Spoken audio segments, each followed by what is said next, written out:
And we are back. If you could sum up this event in one word, it'd probably be sheesh. There was quite a lot going on this time, quite a bit of controversy, compared to a relatively tame Stage 1. This time we're covering Stage 2 of the Russian Drift Series Grand Prix that recently took place in St. Petersburg, and with that, let's get this video review started.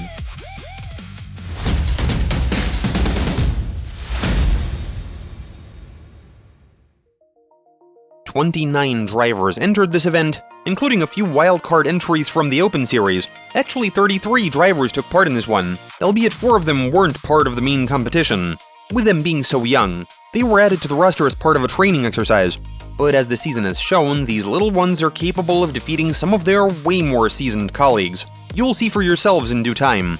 In the meantime, let's discuss the assignment. The track layout was inverted, uphill, 960 meters, 5 transitions, and 15 clips. At that point, it felt as if you could just draw a straight line on the tarmac. On top of that, there was a zone with increased penalties, from Touch and Go 6 to the transition after Touch and Go 7. Also, the track would narrow. There were minimum time restrictions for sectors and the course overall.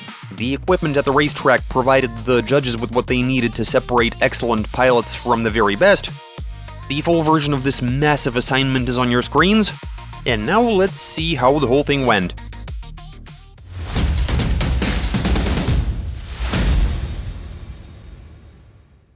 In the morning it was raining. And when do you think the rain stopped? Correct, right before qualifying, just to ensure things weren't too easy. Still, the juniors, the likes of Timofey Kolobov, Daniel Arefiev, Stepan Popov, and Arseny Tsarogratsev, went out onto a racetrack that was almost entirely wet. Their task wasn't easy, but they still did alright. The only driver to get a 0 was 10-year-old Arefiev, but his second run did earn him points.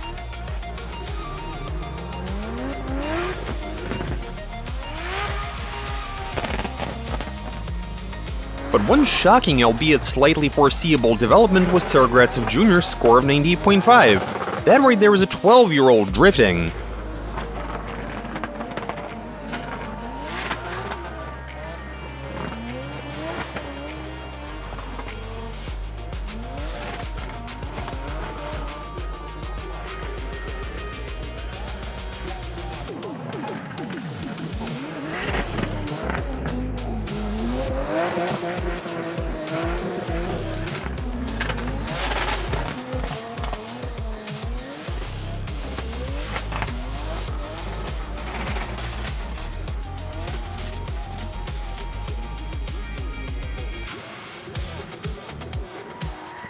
Now let's talk about the seniors. The track was starting to dry, which led to total chaos for the first 2 groups. On top of complications related to line, bear in mind that during qualifying most of the mistakes were line related, in terms of wheels going off. The track was dry in some spots and flooded in others. Ultimately, the only driver from Group 1 who scored points both times was Artyom Leites, 69 and 79.5. Ruslan Arefiev, Dmitry Putilin, Stanislav Antropov, Pyotr Borodin, and Dmitry Sherbina, who all got 0s, were moved to the health group. We'll discuss Sherbina's situation in detail at the end of qualifying.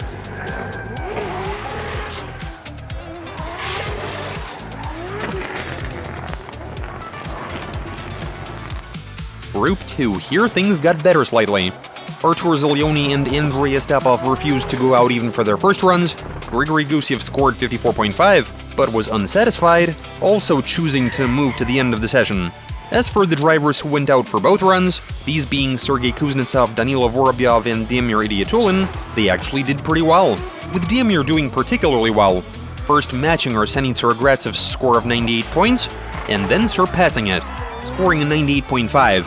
Just look at his terrific driving over a very challenging road surface.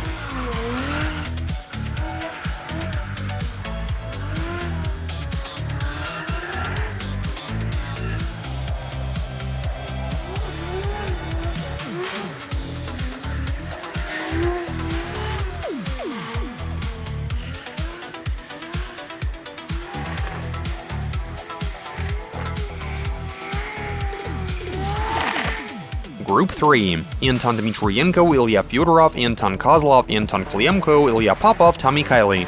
The last driver to move to the health group after a 0-point first attempt was Popov, the issue being with his car, not the track. The rest got their positive scores, with Kozlov showing the best result at 94 points.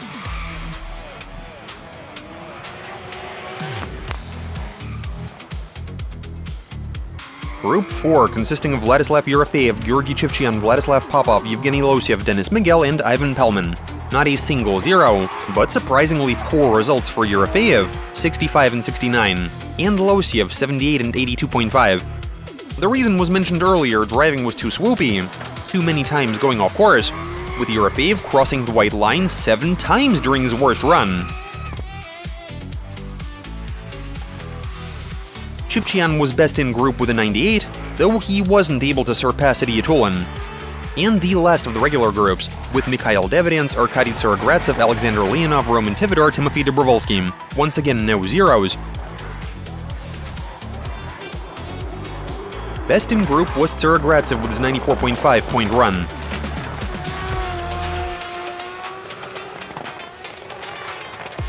Now, the crowded health group is where some issues manifested, likely having to do with the drivers' nervous systems. After all, they only had one shot. Pyotr Borodin and Ilya Popov proved to be the most level-headed, 91 and 93 respectively. Andrei Ostapov, Artur Zelyony, Grigory Gusiev, and Dmitry Putilin did fine, but not quite as well, with scores ranging from Putilin's 75.5 to Gusiev's 86.5. Ruslan Arefyev had it really rough, earning a mere 59 points. Meanwhile, Stanislav Antropov and Dmitry Sherbina both got 0 points and didn't make the cut. But then amazingly, it turned out that it was just Antropov who didn't make it. Here's the breakdown. Sherbina got a 0 due to his low speed through all of the sectors. But according to section 6.5.1 of the judging rulebook, low speed is not considered a critical mistake, and so it doesn't warrant nullifying a run, just removing style points, which the judges realized as qualifying went on, them inquiring with the sports committee. In the end, Dmitry got 0 points for style due to speed, but his line and angle scores were reinstated, 23 and 15 points respectively, or a total of 38. And since there was nothing wrong with his car, Sherbina, in case of earning any sort of positive score, wouldn't have moved to the health group. He wouldn't have spun out, and disputes are always handled in favor of the drivers. Time was turned back, so to speak, and Dmitry got his chance to compete in the top 32. It's worth mentioning that no complaints were filed by Carville Racing. The judges made the call on their own. They sent a request to the Sports Commissioning Association, and the latter gave them their approval. There you go. A couple of brief interviews with the best in qualifying, and then we'll carry on. My first attempt at qualifying was in the rain. Surface was consistent. I knew where the car would go, and I was able to earn 98.5 points. For my second attempt, the course dried out a bit, and the surface was mixed. Some spots were dry, others were wet, and I use second gear when it's wet. It's very well suited for that. In the dry, I use third, but on wet pavement, I accelerate in second. But for when it got drier, the gearing didn't work, and I wasn't able to pull through to 1/2, or what's it called? And then also, one of my wheels went off, and because of that, 93. Qualifying for this event, I guess you can even call it slightly random, because weather conditions were not stable, and the theory that I came up with during the warm-up run before I went out for qualifying, it somehow miraculously proved to be right. I made a decision that after the first transition, I'm simply going to wait to slip over the wet surface. In the moment, somehow I figured out when to get on throttle, and it was so smooth that I hit all of the clips without correcting. And same thing after touch and go 6. I was just waiting for the car to slip, slow down. There was the risk of it stopping prematurely, me having to open up and narrow the L-shaped line. But it was wet in such spots that my plan worked. That what I came up with, it worked, and by some miracle, I was able to get a consistent run in and get a high score. I did not think that I would. From a planning and practice perspective, my guess is that it would have been impossible to score 100 points. We are still in the same day, as the schedule did include 2 heats between the juniors. Here there was no tournament table, instead there was a rotation. Everyone going against everyone, 3 points for the win, 1 each for an OM team, 0 for a loss. For the first heat, Arseny Tsaragratsev was up against Daniel Arefiev, and there was some contact. Tsaragratsev moving super fast while going out of bounds. Arefiev fell behind, tried to catch up. Arseny didn't hit the gas at touch and go 7, and there you are. Mutual fault. The term is fairly new, but here it's very much applicable. Daniel was catching up at a smaller angle and at a narrower line, while Arseny couldn't get on throttle because he was on his way off course.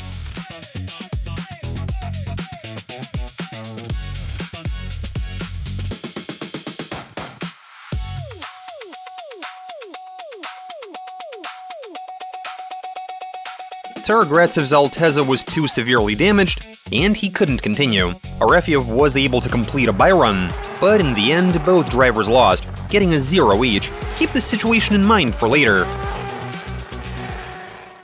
In the first round with Dan Arefiev, he made a miscalculated move and struck me. I also made a mistake with one of my wheels going off. I mean, I was on throttle in the moment, but I opened up way past the line. That's why it was mutual fault and 2 zeros. The heat between Timofey Kolobov and Stepan Popov was fairly straightforward.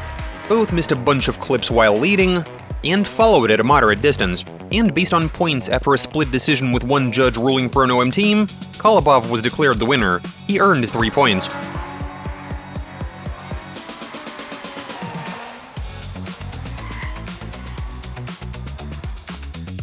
Now let's cover the next day of the competition.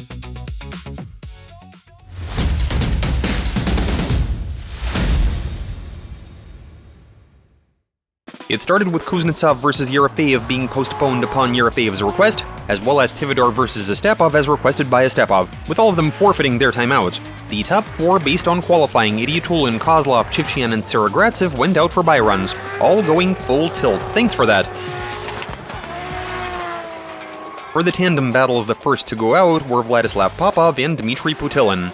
No notes here.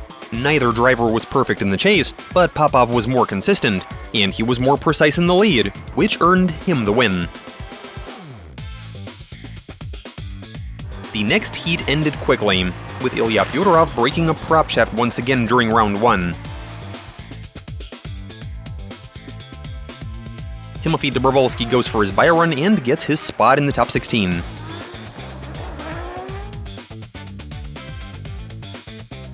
The following battle ended in a rather surprising way. Yevgeny Losyev stuck close to Anton Kliemko, who did a pretty good job leading, scoring 25 points for line. But then Kliemko followed even more closely, while Losyev went off 6 times while he was in the lead, earning a mere 15 points for line. That would be a win for Kliemko. Tommy Kiley versus Dmitry Sherbina. For round 1, Kiley, as per usual, got a good lead run in, although he went out of bounds twice, while Sherbina did a great job following.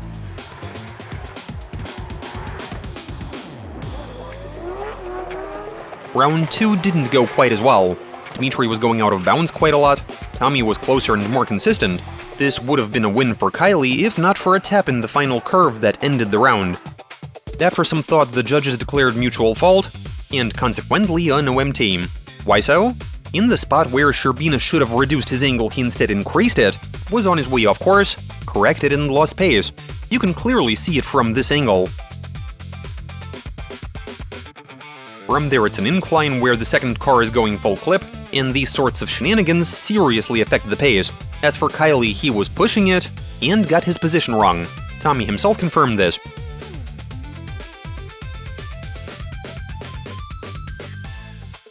Yeah, it was a sigh of relief actually getting the OMT in this battle. I wasn't sure which way it was going. When I got out of the car and after the lap, I was confident that I had got the win because from the inside view in the car, it felt like it was a mistake by the lead. And then watching it back on the live stream, it was actually looking like it was a 50-50 at best. And it was definitely a tough one also for the judges, but luckily he put the wheel over the line, and I think this slowed up his car a lot and it rotated the angle a lot in this part of the course. So as we do in Europe and most championships I've driven in, you can never have a perfect chase without a perfect lead. So It's a good thing that the judges really look at the lead here, and the lead is very important, and that's how it should be. So I was lucky this was the case in this scenario. Moving along, Danilo Vorobyov and Anton Dmitrienko. This wasn't a particularly exciting battle with an overwhelming advantage for either driver. Vorobyov won on a sum of factors. He was better in the lead, while following the final curve didn't go well for him because Dmitrienko let off. Nothing to explain here, although one of the judges did want to send these two for re-examination.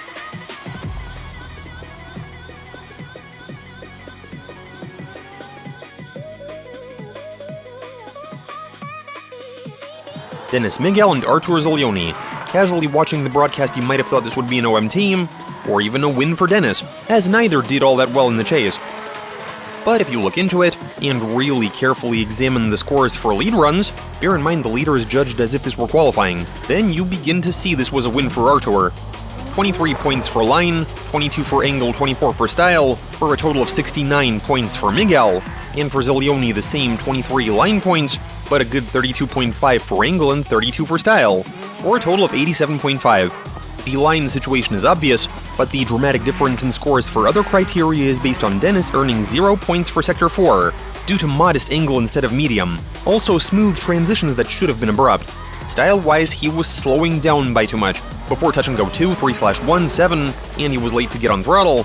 Also, his pace was off in the final curve. All things considered, Artur wins.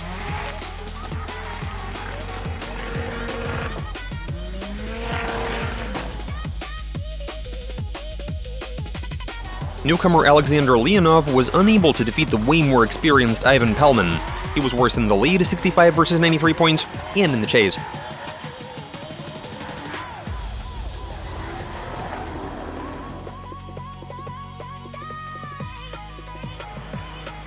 A shame what happened to Grigory Gusyev.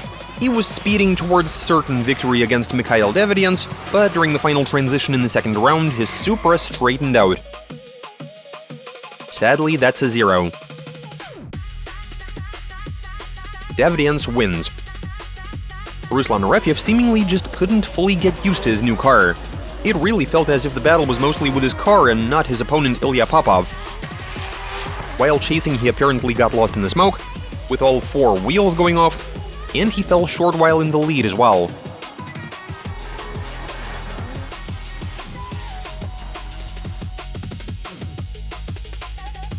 Pyotr Borodin versus Artyom Leitis. 83.5 versus 85 points for lead runs, but if most of Artyom's mistakes were line-related, 25 versus 21 respectively, then Pyotr's biggest loss was for style. On top of that, there was a tap near touch and go 7, where Borodin was headed off course and let off the gas. Leitis tried his best to mitigate, but the leader lost way too much speed, about 10 to 15 kilometers an hour compared to the averages for that sector, and so a collision was inevitable. But neither of them got a 0, both made it to the finish. Chase runs were similar more or less, even taking the tap into account. Pyotr, while following, wasn't being all that aggressive in the final curve, and so taking all of that into consideration, the win going to Leitis is very much justified. Roman Tivadar and Andrei Stepov. This battle was decided by lead runs. Chase runs were fairly similar, except for the final sector where Stepov was further behind, but looking at the scores, 80 versus 89 respectively, and considering Tivadar got 0 points for the final sector because he washed out and got in Stepov's way, this is a very obvious win for Andrei.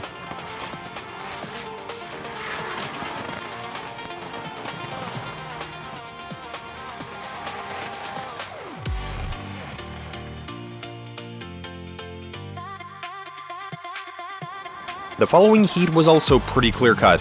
Sergei Kuznetsov did a better job in the lead except for one instance, 87 points versus Vladislav Yerofeyev's 80, and he was consistently close while following. Vlad, of course, was very aggressive, taking some risks. At some point it even seemed as if he pulled ahead, which in theory could have nullified his efforts. But this actually occurred because of Kuznetsov stepping on the brakes in that spot, which he was obviously penalized for. That being said, there was no collision, no obstruction, as they were following different lines. And with all things considered, Fresh Racing's driver was declared the winner in a split decision, with one judge ruling in favor of an OM team. And the only OMT of this competition stage, although it definitely did not go smoothly, but the outcome was clear-cut. Dmitry Sherbina slammed into Tommy Kiley completely on his own accord after the first transition, after which he straightened out. He was too aggressive and trying too hard to stick close. Tommy, on the other hand, did well, he made it to the finish line as if nothing happened, scoring a good 95.5 points. While following, he was close without being over the top, with Dmitry missing all of the 9s. It's obvious who won here. Whoever thought it's time to cover the top 16? Not quite yet. We still have 2 battles of the juniors. First one between Stepan Popov and Daniel Arefyev. During both rounds, Stepan was getting out of situations he himself was instigating.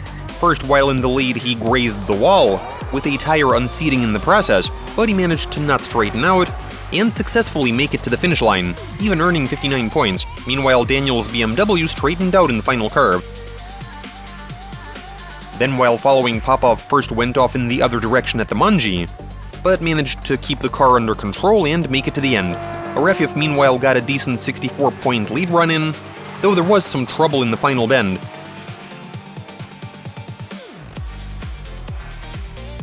But a 0 is a 0, and Popov earns his 3 points. The battle between Arseny Tsarogradzev and Timofey Kolobov was somewhat smoother.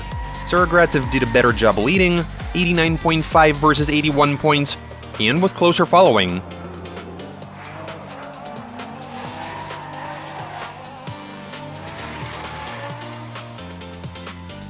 Earning his first 3 points of the season.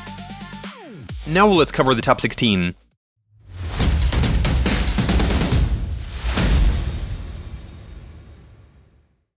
And straight away some controversy. The first round between Damir Idiatulin and Andrei Astapov saw a great 95-point lead run by Damir, with perfect line. Andrei was really close up until touch and goes 6 and 7, where he washed out and fell behind slightly. For Damir, no notes, he was excellent.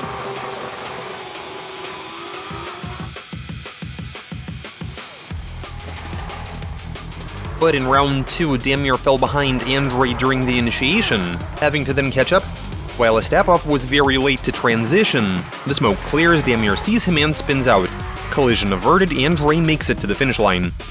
And since the judges' opinions were divided and so starkly opposed, here's the reasoning behind both arguments. The one judge who was in the minority posited that, yes, Astapov was carrying a lot of speed, but he initiated at the right moment and properly. Yes, there was a late transition, the red BMW nearly hit touch and go 2 with its front right wheel, blowing past as a result, and yes, he lost speed. But this wasn't an unchaseable run, but rather a serious mistake. Also, Damir made a mistake while initiating, and spun out on his own catching up. 0 points for him, win to Astapov. But the 2 other judges considered the late transition and the speed dropping by 10 km an hour a critical mistake, and this to be an unchaseable run. And in this case, it doesn't matter what the chaser is doing, with his actions being a consequence of the leader's actions. Damir's positioning was correct, he wasn't moving inwards, but was following the leader's line. 0 points for Astapov and a win for Damir. Yep, this is also a thing that happens in the judging booth. The drivers also have different perspectives. Andrei maintains that he didn't do anything horribly wrong and especially warranting a 0, and here's what Damir thinks. First of all, in my opinion, Andrei was probably carrying a lot of speed, he initiated late, because of that I slightly fell behind, and had to play a game of catch-up. He was really pulling through the first curve, and I in the meantime was falling off. And because he was carrying so much speed in the first curve, and we didn't have a lot of traction, he was on his way towards missing touch and go 2. He knew he was off trajectory, and so his transition was a bit late. He effectively flipped the car in place while braking. That really threw me off. Right before the transition, I more or less positioned my car to get it right. But in that spot, the right way for the leader to do it would be to start a bit early, with a bit of acceleration. Then you settle in, and open up. But in his case, he was really late, and so the clip that while transitioning you should hit with your rear wheel, he hit with his front wheel. And so he realized that if he transitions with that same impulse, that he'll go off course. So he flipped it while in place. In the meantime, I was following his lead. I began to transition, and in the process I realized I was on a collision course. I, of course, instinctively got on the brakes, which resulted in me pretty much spinning out. There was almost no way for me to work around that. But the judges make the call, it's 2 against 1, and so the result stands. The heat between Vladislav Popov and Timofey Dobrovolsky was also ambiguous, but in the best way possible. Both were brilliant, both in the lead, scoring 93, 96 points and 28 each for line, and while following. Vlad might have been a bit closer in the beginning, but otherwise two very similar runs.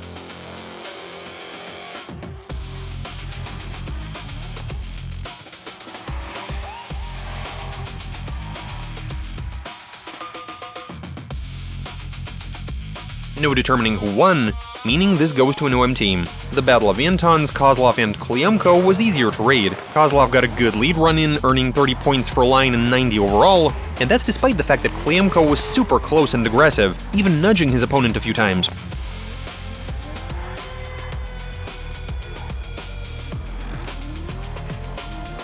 In round 2, Kozlov was also close, only slightly falling behind in the middle, while Kliemko missed a bunch of clips, scoring just 19 line points and 83 overall. Kozlov wins.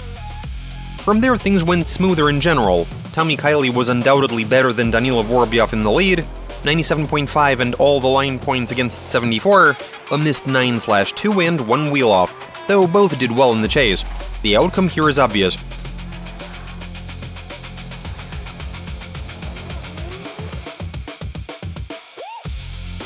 Same with the next heat. Artur Zelyony was doing his best, but he couldn't handle Georgy Chivchan's pace, even though his lead run wasn't perfect, 81 points, but he wasn't causing problems for the chaser. Artur was way too far behind. Even a pretty decent lead run couldn't save Artur, as Gocha was following way more closely.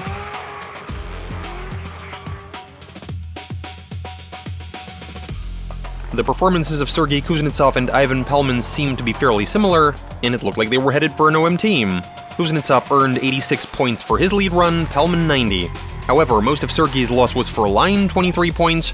Meanwhile, Ivan, who scored 28 points for line, he lost the most points for style. He couldn't create comfortable conditions for the chaser, Kuznetsov was forced to overcome, so to speak, and he still got a cleaner chase run, which is why Sergei was given the win.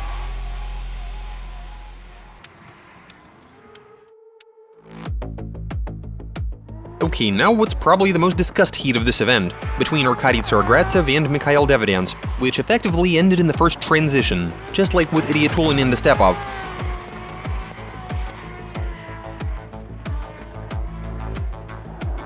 The judges hit them with mutual fault, Davidians takes a 5-minute timeout, doesn't make it to the start, Tsarogratsev goes for a bio run, and both are declared to have lost. Remember what happened to the juniors? Same thing here.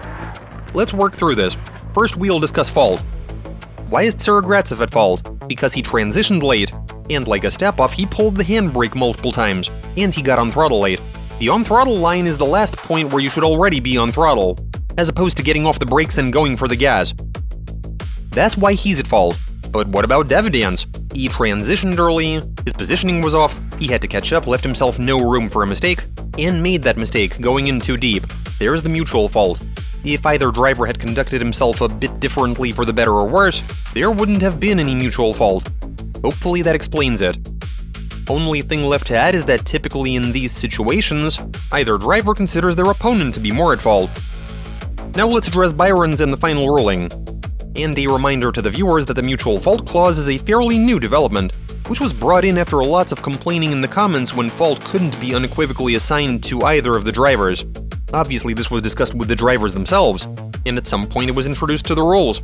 The rules themselves are approved by the REF, the governing body, and the judges cannot break them, even if it would seem to make sense to. And according to the current regulations, this is the situation we're dealing with. Both faults are evaluated separately from each other, as if the other driver is not even at fault. And if you are at fault, here's your 0. And that's that. No matter if the other driver received a 0 or not.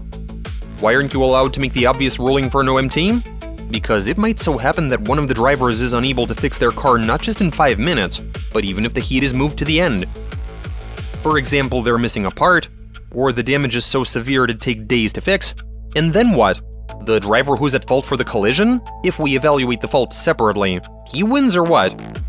That's no good, right? The only flaw is the mandatory buy run, if the other driver couldn't make it, as the buy run is pointless anyway.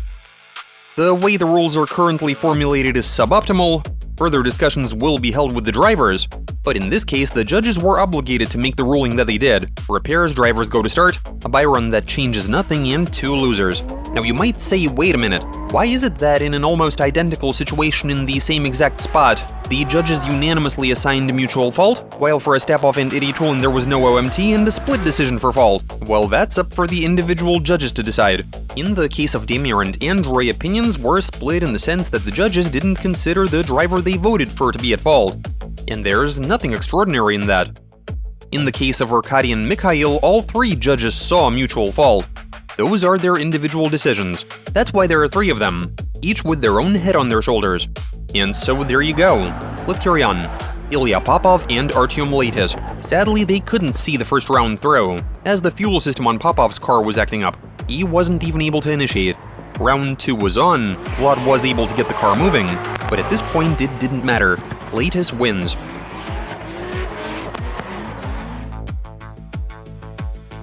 The OMT between Vladislav Popov and Timofey Dobrovolsky. Once again 2 brilliant rounds, but this time Vlad had the upper hand in the lead, 86 points versus 76, with line scores amounting to 26 and 16 respectively, and he was better following, and he's in the top 8.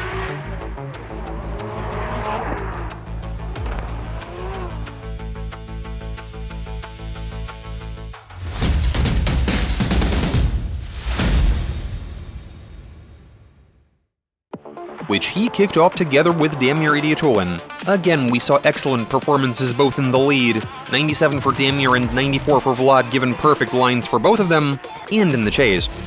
And a very appropriate OMT, though Damir might have had a slight edge. It's worth mentioning that Idiotulin used up his 5-minute break to replace the rear wheels on his car in between rounds.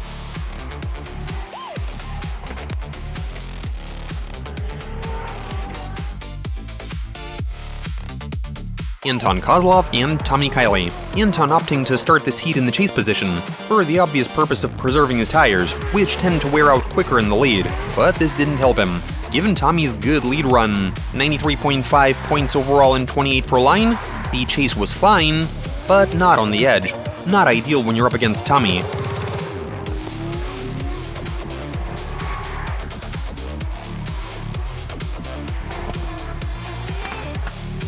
Also, given how good Anton is, his lead run was subpar, a mere 79 points overall, 20 out of 30 line points. Tommy surprisingly was rather cautious following, but the lead runs made the difference, and Tommy is in the top 4.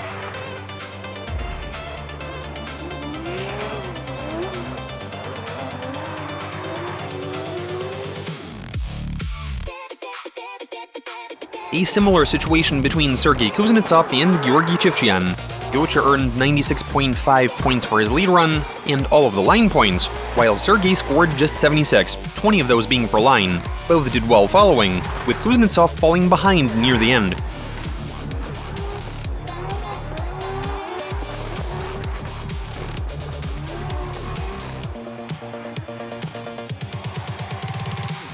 Falling off entirely when the judges made their call. The final heat of the top 8 ended in Damir Idiotulin's victory, with him scoring 99 points, and of course earning the full 30 for line. Vladislav Popov did a decent job following. It seemed as if he lacked a bit of pace, and he suffers a broken suspension arm. 5 minutes of course is not enough to complete such a massive job. Idiotulin goes for a bye run, and it's time to cover the top 4. Not before a bye run by Leitis, since he had no opponent for this competition stage.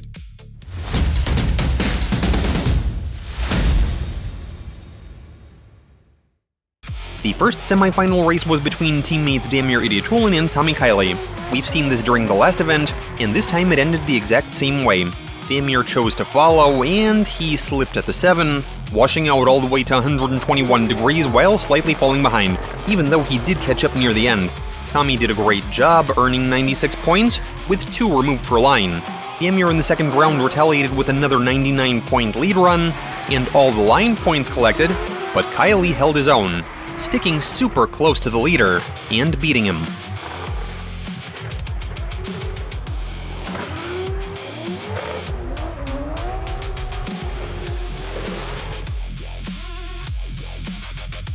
The run with Tommy was off to a good start, but I had a slip up around touch and go 6, One of my rear wheels went off course. I was a bit late to transition, and the rear wheel hit the curb, went into the dirt. That pulled me into a really wide angle, and further off than I should have been. I think even 2 wheels went off course. But I got the car under control and kept going. But for that portion of the course where I was far behind, yeah, no chances for me there. Especially up against Tommy. While following me, he did everything right. And he won. Then Georgy Chivchyan fairly easily defeated Artyom Leitis, with lead runs being the deciding factor. Georgy improved on his qualifying score, 97 overall and all the line points, which Artyom couldn't manage, 79 and 19. Both did a decent job following, but Gocha will go up against Tommy Kiley.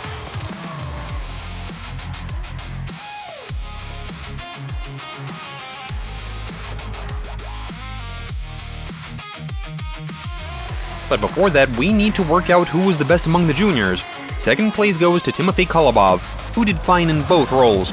The youngest contender, 10-year-old Daniel Arefiev, was unable to follow closely, even though he didn't get a 0 for his efforts, despite what was said during the broadcast. He didn't straighten out, though he did get a 0 for line for his lead run, when he allowed 3 wheels to go off and missed some of the clips. Kolobov had the upper hand and earns the silver medal. As for who got the gold, as you might have guessed, it was Arseny Tsaragratsev, with Stepan Popov effectively forfeiting the victory. First he spun out on his own while following, and then was unchaseable in the lead, almost coming to a stop sideways. Arseny had no choice but to spin out in order to save his car. Hopefully going forward, Stepan is able to get a better feel for his car, and to Arseny, congratulations for getting the gold and being best in qualifying.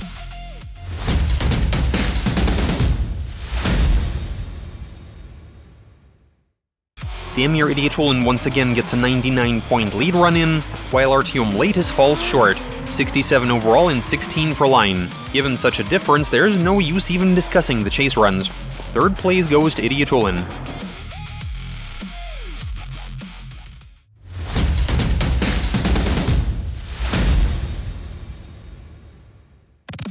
The final race was truly spectacular, and worthy of the finals.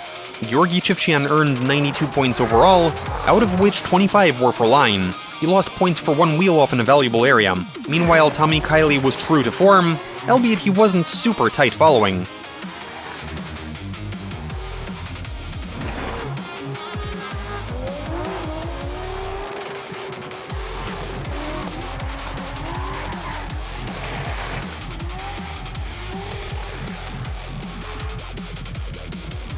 In the second round, Kiley's mistakes cost him 1 more point, 91 and 23, while Gocha's chasing is hard to even adequately describe. He was seriously risking it, but the risk paid off. Gocha's insane chase run is what earned him the win. Yes, it was close.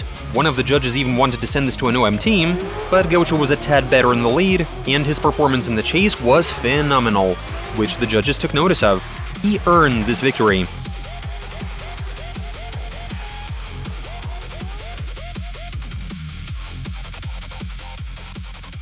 And it's something I'm still learning, but yeah, we pushed hard with Gocha, but in the second part of the course he was really fast and we were making up some ground, and luckily I got back on the door and we put out a strong final part of the course with him, but it wasn't enough. But I think it was really close because the feedback I've been getting says that it was probably a 1 more time easily at the minimum.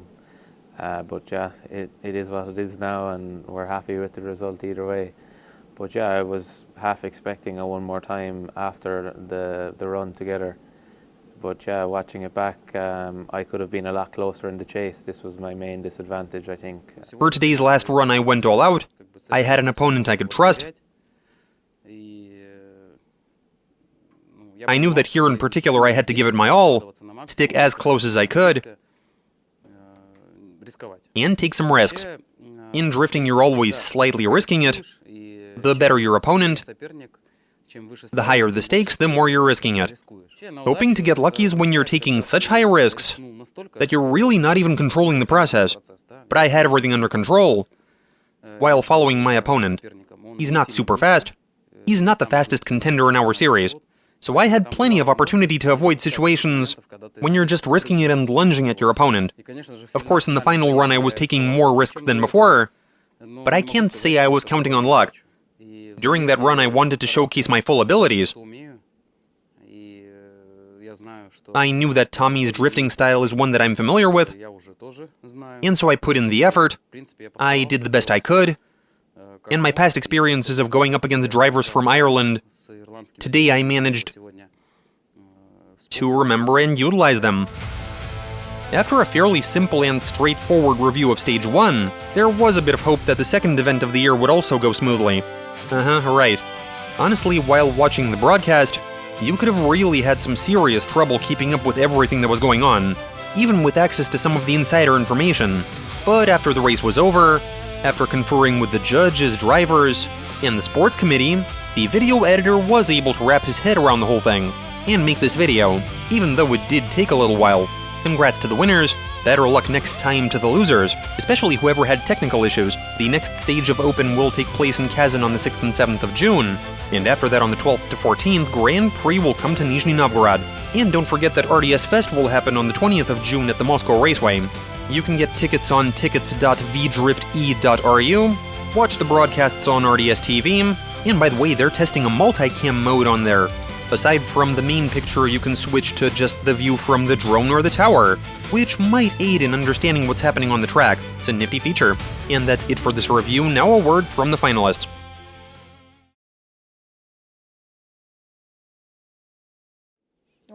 This layout is awesome, I really enjoyed it.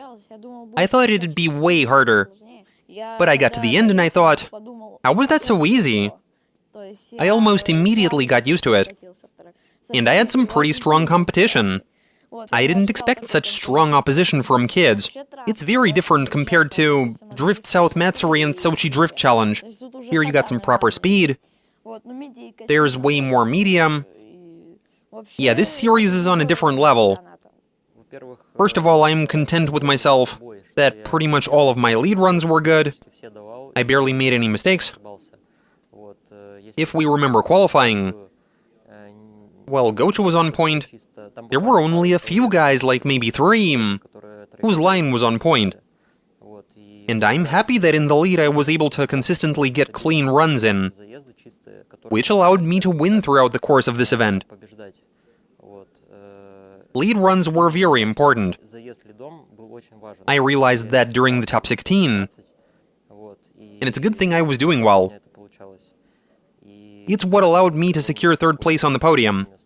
Yeah, I think everything went according to plan to get to the podium. We're more than happy with the result, even though we didn't win in the final, but it was a very, very close one, so I'm glad that we got some clean runs in together, myself and Jivchen, so I'm very happy with how it all went, and the car ran flawless and the team worked like clockwork as always, so yeah, very happy with everything. And coming here I knew it would not be easy, even though after winning the first stage, I think this track is every bit as difficult, if not more, because of the length of the course, but also the amount of transitions and tight corners, but also fast corners. So there's quite a lot of work involved to put in a good lap here, and it was a game of mistakes, I think, for every driver today. But luckily the weather stayed clear and the sun was out, which was the main concern, because I think if it was raining this weekend, it would have been a very tough track to master.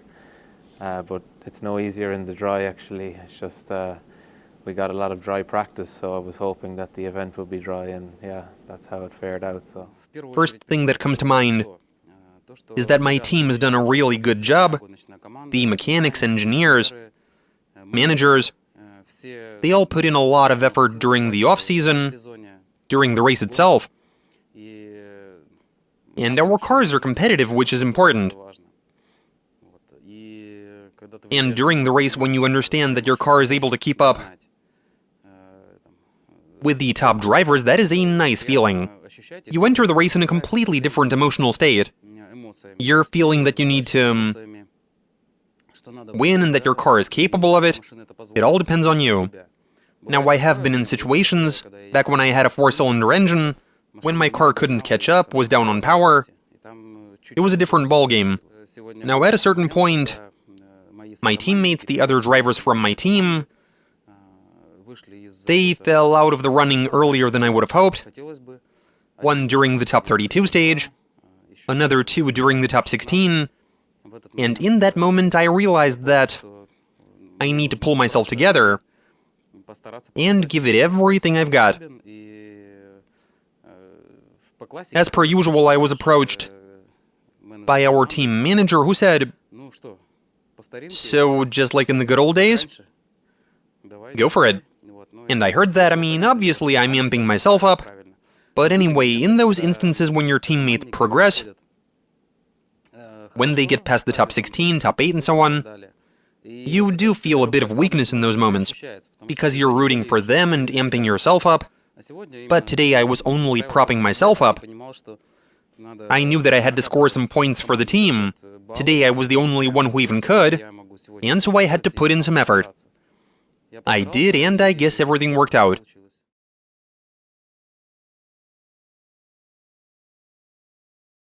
Yeah, it's probably a weight off my shoulders at times because I only have to concentrate on the driving and be an athlete and not worry about everything else, which is the main thing, I suppose, coming from a team that I was running myself on my own. There was so much to manage and organize, so it's probably a less stressful weekend as a driver, but they have everything on point in the fresh team, so I'm very glad to be a part of it, and that makes it a lot easier for me as a driver, so yeah, very happy.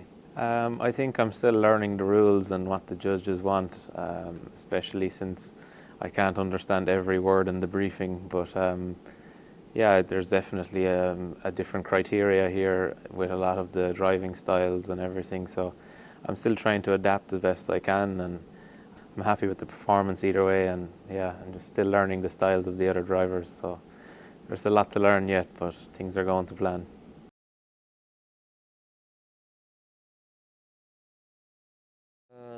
I myself was fully aware that we'd post some good results, because I had zero doubts in Tommy.